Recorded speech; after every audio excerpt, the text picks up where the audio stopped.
Like Nia Long in the cherry thong with the lights on, sipping Perry on with Kelly Price on. I pull out my python and hit it while my wife's gone.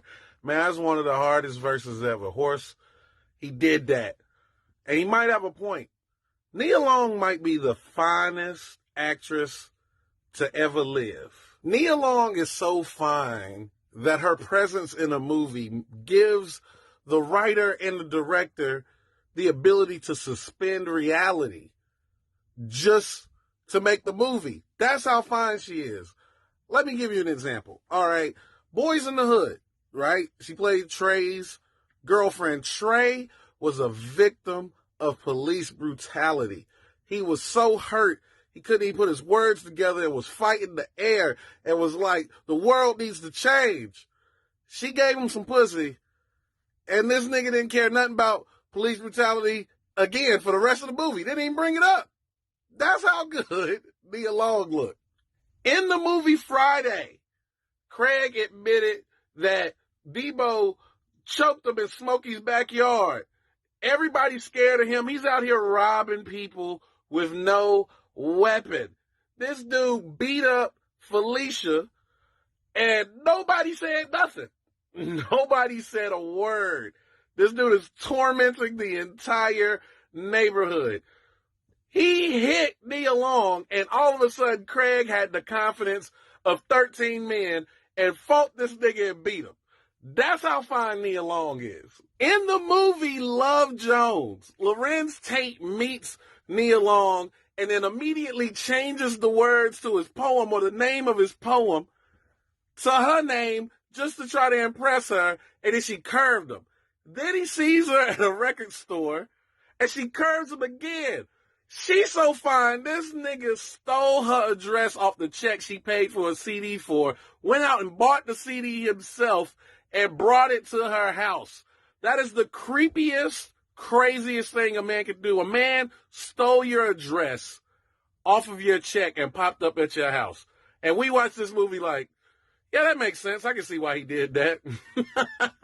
They go out on a date, everything's great, go back to her place, and they have sex. This nigga wakes up in her house, finds groceries, finds her pots, pans, everything, and cooks her breakfast. That's how fine Nia Long is. And let's be honest, ladies, all of y'all lived your life. How often have you had sex with a man and that nigga woke up, didn't know where nothing was in your house, and made you omelets? That's not even a thing, but all of us watched the movie and was like, yeah, I can see why that nigga did that. That's how fine Nia Long is. Nia Long is so fine. She broke up with this nigga to go try it again with her ex. And when that didn't work out, she came back in town and was dating one of his friends. And that nigga still wanted her back.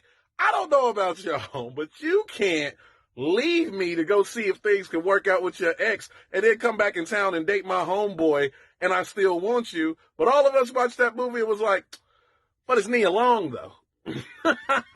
And even after that, she broke up with him again because she said she couldn't trust him. She couldn't trust him after doing all that trifling shit. And what'd he do? This nigga chased her down in the train station trying to get her back. Now she's moved to New York and he don't have her no more. She comes back in town, reads one poem, and this nigga forgives everything. It was like, I'll do anything. I'll move to New York, whatever it takes to be with you. And he kisses her in the rain, and then that's the end of the movie. And we're like, damn, this is a classic. We don't never talk about how trash her character was. Because it's Nia Long.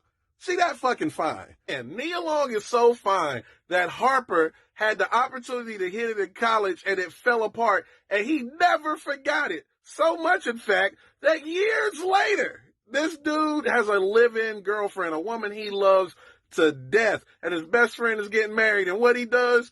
Nope, he doesn't introduce his girl to his friends. He tells his girl to stay home because he know Nia Long is going to be there. And this nigga pre-plans to cheat with a woman he was never with in love. He was like, I don't care, nigga, this is Nia Long. You'll understand. And we were all like, that shit makes sense. That does. And then this nigga ends up at the bachelor party.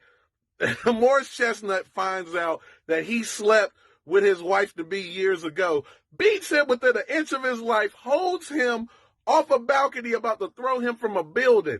Harper is just internal bleeding, external bleeding. He's almost dying. Does he go to the hospital? No, he goes to Nia Long house to see if he can still get some sexual healing. He don't need the hospital healing. That's how fine Nia Long is. But the icing on the cake is when Netflix made that Fatal Affair movie.